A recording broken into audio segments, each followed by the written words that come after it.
आज का मन्ना। प्रायोगिक कलीसिया जीवन के 5 पहलू। बाइबल के पद। रोमियो 16:3। प्रिस्का और अक्विला को जो मसीह यीशु में मेरे सहकर्मी हैं, नमस्कार। रोमियो 16:4। उन्होंने मेरे प्राण के लिए अपना ही सिर दे रखा था और केवल नहीं वरन अन्य जातियों की सारी कलीसियाएं भी उनका धन्यवाद करती हैं। रोमियो 16:5। और उस कलीसिया को भी नमस्कार जो उनके घर में है। रोमियो 16:16। मसीह की सारी कलीसियाओं की ओर से नमस्कार। रोमियो 16:23। गयुस का जो मेरी और कलीसिया का पहुनाई करने वाला है, उसका तुम्हें नमस्कार। सेवकाई के शब्द। हम कलीसिया जीवन के इन 5 पहलुओं को सूचीबद्ध कर सकते हैं।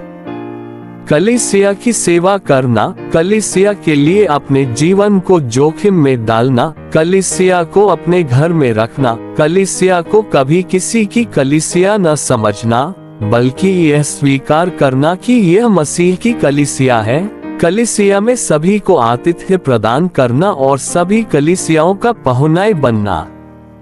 रोमियो 16 में दर्ज अपने अभिवादन में पौलुस एक विशेष स्थानीय कलीसिया और कलीसियाओं के बीच उचित कलीसिया जीवन के महत्वपूर्ण संकेतकों का खुलासा करता है।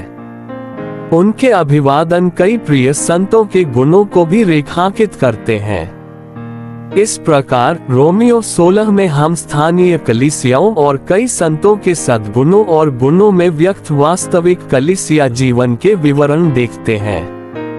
ये प्राचीन कलीसिया जीवन का एक पूर्ण चित्र है।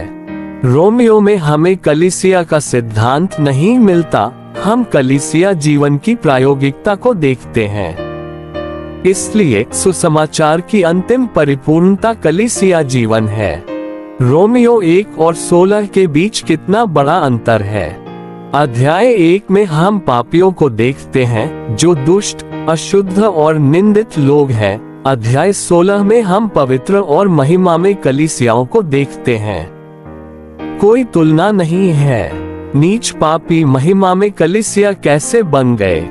अध्याय 1 से अध्याय 16 तक प्रकट की गई लंबी प्रक्रिया के माध्यम से छुटकारा, न्याय ठहराए जाना, पवित्रीकरण, महिमा, चयन और रूपांतरण की प्रक्रिया।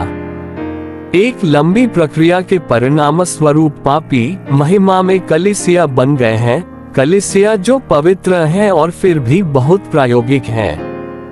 आमीन।